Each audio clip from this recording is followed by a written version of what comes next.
Bob, thank you so much for taking the time to chat with us today. Hey, Morgan, it's a pleasure to be here and to share. Great. So yeah, first off, could you please just introduce yourself and share a little bit about your professional background? So I have a pretty interesting life. I would tell you, my mom would say I was an engineer out of the womb. I was breaking things by the time I was 2. I was fixing things by the time I was 4 to stay out of trouble. I built my first product when I was 5. It was a parachute. It did not work really well. I broke both my legs and had a brain injury out of it. But Oh no. ultimately, I just love to build things. When I was 18 years old, I end up meeting somebody. His name was Dr. Deming. So these are some of my mentors. He's the one over the old guy. He was 85. I was 18. He taught me, basically as the father of quality. He took me to Japan and taught me how the Japanese innovated. And my job was to bring it back. And I worked for Ford Motor Company, and it was about reducing product development cycle time from 72 months to 36 months. And so I learned all the tools and methods and all these different ways in which to kind of speed up innovation and how to find innovation. And so I started down the innovation path. I ended up having Clayton Christensen as a mentor for 27 years. We basically became friends. I'd have 4 hours a quarter with no agenda with him, and I'd just show up in his office and we'd talk about the innovator's dilemma. We'd talk about jobs to be done. We'd just innovate around a whole bunch of different things. And then I've done 10 startups, and I've worked on over 3,500 different products and services, ranging from the guidance system for the Patriot missile to Pokemon mac and cheese and just about everything in between. Yeah, yeah. Great. Well, then shifting gears a little bit to the product side, in your work helping teams connect product decisions to real customer motivations, Yeah. how do you advise balancing quantitative data like metrics with qualitative demand side Yeah, insights? yeah, And yeah, where yeah, do you yeah. think teams typically get the balance wrong? Yeah, so I'm a firm believer of what I call the N of one, which is like I have to, like, most people think of everything as like a set of probabilities, but ultimately I want to understand what causes one customer to say today's the day they need to buy your product, right? And it's like we're not going to talk about, for example, in the future. We're going to actually look in the past. And so, for example, I worked on Facebook Marketplace, right? And one of the things we end up doing is we end up seeing through Facebook Messenger that these people were handling transactions through Messenger. Like, oh, you want to buy this? Yeah, I have this. Okay, we can go back and forth. And we're like, why are people doing that? And so we end up starting to realize that there might be an opportunity for a platform to build a marketplace. So what did we do? We didn't build the marketplace. We went and studied basically eBay, Craigslist, and Etsy. And we basically studied what causes people to say, today's the day I need to set up an Etsy account and I want to sell something and I want to buy something. And out of all of that, we were able to learn basically all the dynamics around the industry and basically set up Facebook Marketplace, because all of a sudden we already had the signups, we already had everything there. It was literally a feature that we added on top of it. Within almost 6 months, it was almost $4 billion. And so part of it is for me, it's about studying and understanding. And to be honest, the quantitative data comes later, but the qualitative data is where all the insights really come from, because it's where we actually don't know how to measure. And so measurement comes when we actually have knowledge. But when we don't have knowledge, we have to do qualitative data. And so I run most of my innovation projects around qualitative data, and then only use quantitative data at the end to basically suffice the financial people along the way. Got it. You mentioned jobs to be done, so let's change gears a little bit. When Yeah. companies try to apply jobs to be done thinking, where do Yeah. you see them most often misinterpreting the framework, and what do you recommend they Yeah. do differently to get to Yeah. the Yeah. core Yeah. of customer demand? So I think part of it is that I'll say I have a phrase called job washing. There's a place where people sit in a room and they talk about the customer, and then they hypothesize all the things the customer can do, and they end up building this really, really rational understanding of kind of like, here's why customers would buy us and here's what we should do. But it's not rooted in real behavior. And what you have to realize is that most people, nobody randomly switches to your product. There is actually a causal mechanism behind it. And what you need to understand is, what are the set of causes that make people ready for your product? And so the biggest mistake people do is they actually think they have enough research, and they literally compile their research, which is all rational at some point in time. And what you realize is most people change is an irrational behavior. And so the thing is when the way we make irrational things rational is we find context. Context makes the irrational rational. And once we understand their situation, we start to realize we don't have to build the best thing. We have to build the thing that helps them make progress. So for example, I worked on QuickBooks. and they had two teams at the time that we were kind of innovating around it. We had found people using Quicken to basically run their small business. And so the charge from Scott Cook was to literally go and how do we build an accounting package for small businesses? And so they basically had one team that was all experts in accounting. And the team I was on was actually basically studying small businesses and how to help small businesses. And ultimately, when you start to realize that the package is most small businesses hate QuickBooks, but they don't hate QuickBooks. They hate accounting. They don't want to do the accounting, and they don't want to hire somebody to do accounting. They want to hire another baker, another painter, another whatever. And so you start to realize with that insight, we actually made QuickBooks very, very simple and very, very easy. And most accountants hated it. But the fact is that ultimately it's a $9 billion business that is out there that nobody likes, and it's not perfect, but it actually helps people make progress. And there's only two reasons why people start what would basically get QuickBooks. They can't get paid or they can't pay others. They use an invoicing system that's out of Microsoft Word where they build a Word document and blah, blah. But once it gets lost or they start to do too much, it all breaks. And so they're not worried about payroll yet. They're worried about getting paid and paying others. And then once they get in, they start to realize they have other struggling moments. And so what Quicken did, or what Intuit did, was they basically studied everybody's struggling moments and realized there's a sequence of them. And ultimately the roadmap is the sequence of struggling moments they're going to solve along the way. Got it. Yeah, you touched on something a little bit ago about kind of customer input for the jobs to be done. Yeah. So a question focused on that. Jobs to be done interviews are powerful, but hard to execute well. What's a specific questioning technique or sequencing tactic you found crucial for surfacing the casual mechanisms behind a customer's choice? Yeah. So there's two things. One is we never talk to people about the future. The problem is most people want to talk about innovations in the future. And the reality is, like, I don't have the ability to predict the future. You don't have the ability to predict the future. Nobody knows what's going to happen tomorrow. And if we do think that, then we're wrong. And so part of this is to actually study the past to find the causal mechanisms to then see how we can actually move that into the future. And so it's looking back to find the underlying root causes or the dominoes that have to fall.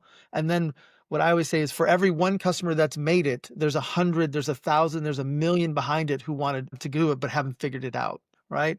And so one is we talk about people who actually have already changed behavior and study their behavior change and then figure out how we put our product to fit in to help them with that behavior change. The second that I didn't actually study marketing research. When I actually started to figure out that customers were lying, I went a different path. I went to the criminal and intelligence interrogation method. So most of the methods that I use are based on criminal and intelligence interrogation, because 9 times out of 10, they're lying to themselves about what they did. And so you have to learn how to actually kind of play dumb and be able to understand and be able to say, like, wait a second, you said this, but did you mean that? Like these two things don't connect. What happened? They say, oh, let me tell you what else is going on. And so part of it is I always go into the interview completely empty. I want to know as little as possible about the person. I want somebody else to set it up. So when I go in to do the interview, I can learn everything in that moment. And then after the interview, I will look at all the data they have on the person. But ultimately, I want to actually discover it as they go, because it allows me to ask really, really stupid questions or basic questions that most people are embarrassed that I ask, but they actually don't give the same answer that everybody thinks they should ask.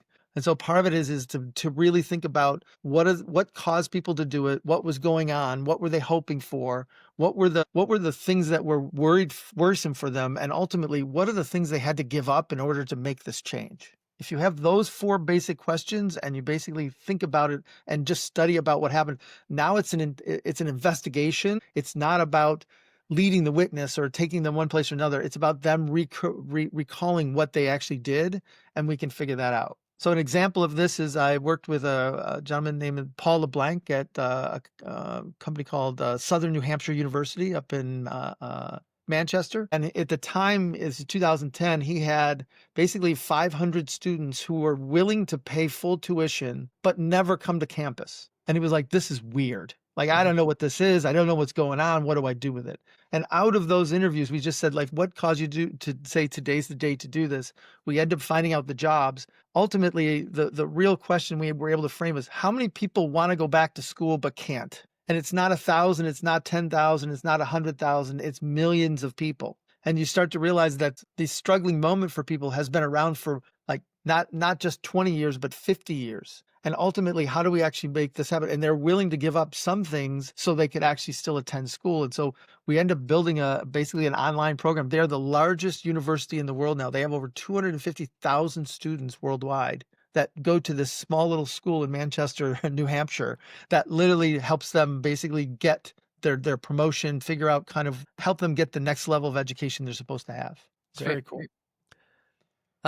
Switching gears a little bit, we're going to talk about hackathons here. Yeah. Many companies run hackathons to generate ideas, but few tie those ideas to real customer demand. Yeah. What do you think is the best way to structure a hackathon so teams stay anchored in a jobs to be done thinking rather than just chasing cool features? Yeah. So to me is I think the job should be the foundation of the hackathon. Here's the struggling moment somebody has. Here's the situation they're finding themselves in. Here's the outcomes they're seeking. Now go build a product to fit that thing. And so ultimately, it's actually the fundamental difference between how I think about innovation and most other people think about innovation. Is most people, like the way I was taught is a lie. They were basically taught, build it and they will come. It's false. It's true. It's a lie. It's not true. And so ultimately what I do is I study people where they struggle and where they want something, and then I go build something that fits into their lives. And so I think from a hackathon perspective, what we should be doing is having people like setting the hackathon to say, like, we're looking at this group of people who are struggling with these kinds of things, go build something that will help them do this. And so the more you can actually have it shaped around and have both a beginning, a middle, and an end, meaning here's the situation they're in, here's the outcome they want, here's the anxieties they have. Now let the team go figure out kind of what it is. My belief is you'll get way better results and you'll actually have way more diverse solutions. So yeah, you're saying more frame the hackathon around a problem, a job to be done versus come up with something. That's right. And a lot of times people do it around, let's say, we need a calendar, or we need, or we want to, like, they'll have something, but it's not down to the rich detail of here's the context that they're in and here's the outcome that they're really seeking. Makes sense. When building demand-side innovation systems inside an organization, what operational routines or artifacts do you find essential for keeping teams focused on the job rather than the product? Yeah. So I think, so what we do is we anoint certain people in the team to be the representative of the consumer. And so ultimately the thing is these interviews are actually like you're an understudy to them. And so when you're doing an interview, you're trying to actually say, how do I divorce myself of what I think, and how do I represent them, and how do I understand their value code so I can actually figure out when we're building something, does this matter to me or not? And so too many times people end up, so to be honest, what we do is we have that team is actually usually separate from the actual innovation team, because they'll actually get influence. And so they come back and report to that team around it and saying, like, how does this fit? What else is going on? And they're what we call the keeper of the jobs. Yeah. So yeah, you anoint someone to kind of be the representative. The other thing we do is we create these canvases, and when we have a team room, what we'll end up doing is we'll actually take the canvases and it'll have what is the job, what is it more about, what is it less about, what's the context they're in, what's the outcome they want, what are the hiring criteria, what are the firing criteria, what are the competitors, and we'll build a canvas or basically a wall chart that we hang on the wall in the room. So when we talk about things, it's like, how is that going to move the needle for somebody in this situation? So it's kind of always there so they can actually have a check, because a lot of times we'll be caught in the minutia of detail, and ultimately that detail doesn't matter. And we need a way to pull us back out so we can actually see it from the customer side or consumer side. Yeah. All right. So the next question I have, it's going to be talking about the thousands of products that you've helped bring to market. But before I ask that question, are you able to share a kind of a handful of the products that you've helped bring to market, some of the most impactful, public-facing ones that people might know about? One of the companies I would tell you is Intercom. So if you're familiar with Intercom, basically I worked with them in 2012. As Matt Hodge, like they were just building out the team. The first week for Matt Hodges and Paul Adams was actually here in Detroit, basically doing job interviews around basically their product. And they thought that they had a product, but they thought that they only had one product. And after we did the jobs, we realized they had 4 products. And Yeah. ultimately, they were able to kind of reposition themselves to those 4 different jobs, and actually now they're well over $1 billion in valuation. I've been Yeah. working with Basecamp and Ryan Singer and Jason Fried since 2010.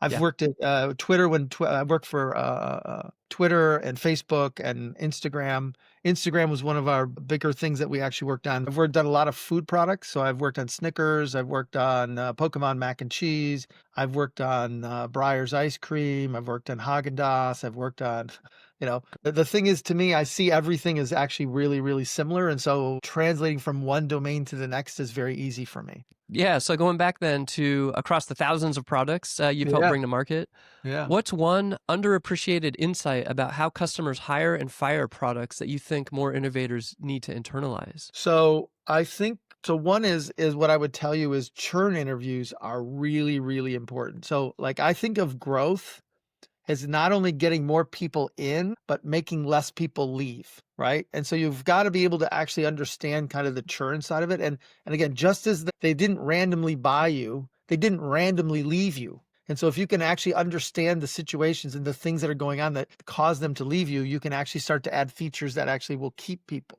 The other part is to realize that the reason why they bought you is not necessarily the reason why they stay, right? So the reason why, so for example, QuickBooks is one of those things. The reason why they hired you is because I wanted to get paid better, or I wanted to pay my contractors better. But ultimately, the reason why they stay is because it actually helps them do a whole bunch of other functions wrapped around it. So you have to realize that why they hire you in the first place isn't necessarily the reason why they stay. That's the biggest one, I think. And so to me, always studying what causes people to come to you and what causes people to leave you, that's like the holy grail of all of like how to really create growth. Yeah. You've written a few books. Can you go through kind of the cliff notes of the books that you've written? Yeah. So what's really interesting is I'm dyslexic, so I can't read, I can't write, and like the notion of writing a book was like I could never do a book. This is like, what are you talking about? But in the end, I was able to figure out a process where I could hire a team to help me get my thoughts out of my head and articulate them. And so the first book I wrote, which was a kind of an experiment, was applying jobs to be done to the sales process. And the main focus here was like, so I would say that, so I've done 10 startups, and I will tell you that the hardest part of any startup is sales. Um, and ultimately, at least for an engineer, and ultimately the fact that I went to business school, and at business school I had 0 classes in sales. And so you start to realize how important sales is, and sales just feels icky. It's just, I don't want to sell anybody. And so when you put this through the lens of jobs to be done, it's like, well, how do I help people make progress? And when you frame it as helping people make progress, all of a sudden you start to realize that teachers, right, are actually salespeople because they sell the lesson to the student to do the work. And all of a sudden, the doctor is a salesperson because they sell the diagnosis and the treatment to the patient. And so you start to realize, like, how do we actually think about sales in a very different way as helping people as opposed to selling people? And then what you started to realize is that there's something called the supply side of the world and the demand side of the world, and that sales is actually a supply side concept, how we want to sell. And so this book called Demand Side Sales talks about, no, we need to actually structure our sales process how people want to buy. Buying and selling are actually 2 completely different processes, and you end up doing it. So that's my first book, is called Demand Side Sales. It's done very well. It's actually got a kind of a, I call a cult following. I got a lot of people kind of really interested in it, but and I coach teams on basically how to do that. And out of that, I got a process to write a book. So it's like, it turns out there's a company called Scribe Media. They had a process that basically allowed 10 2-hour sessions where they would interview me, they'd record them, and then they would use a writer to basically go write 1 chapter. We then outline the rest of the chapters, and ultimately they could write a book in 4.5 months for me. So the second book I wrote was called Learning to Build: 5 Key Bedrock Skills of Innovators and Entrepreneurs. And it's more or less when I look at all the people I worked with, and I took the top 1% and put them in a corner, and I said, all right, what do they know that these other people don't know? And what are the foundational principles they have? I was able to extract that out of it. And so it's these 5 skills of one is empathetic perspective, causal structures, uncovering demand, prototyping to learn, and identifying and managing trade-offs. And so it's this notion of like me as a dyslexic illiterate person that my career test said I should be a baggage handler at the airport or a construction worker. I literally got my mentors poured into me all this knowledge that enabled me to be an innovator beyond belief. And so it's like I would say I think I was born to be an innovator, but the reality is like I had a lot of things in the way.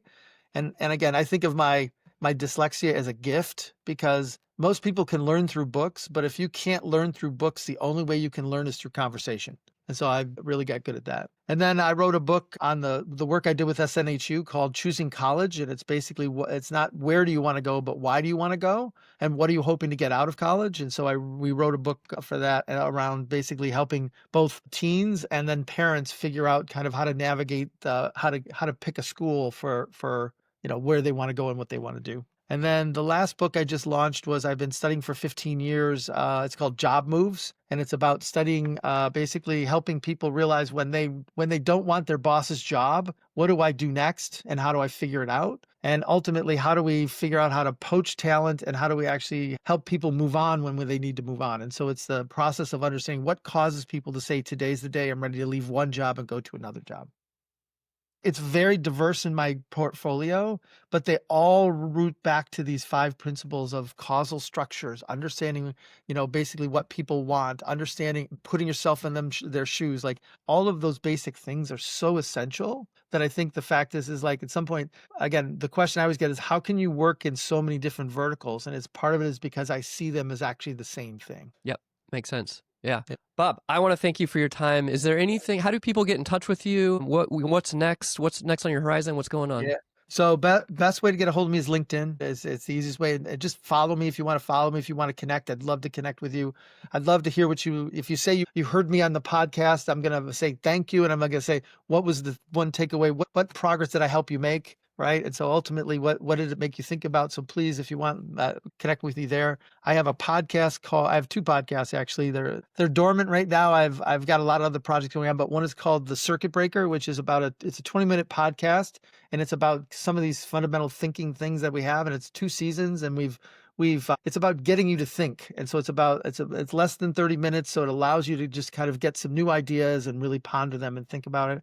And the other one is called Jobs to Be Done Radio. I did that with Chris Speck, and it's interviewing people that we basically help with jobs to be done and us talking about jobs to be done. Yeah. And on the Bright Ideas side, brightidea.com. And we just launched a Hackathon 5 solution, a full suite Nice. of features to help innovators within corporations run hackathons. So again, Bob, thank you so much. Really, really insightful Morgan, conversation. thank you for having me on. I appreciate the time. All right, take care. Bye. Thanks. See ya.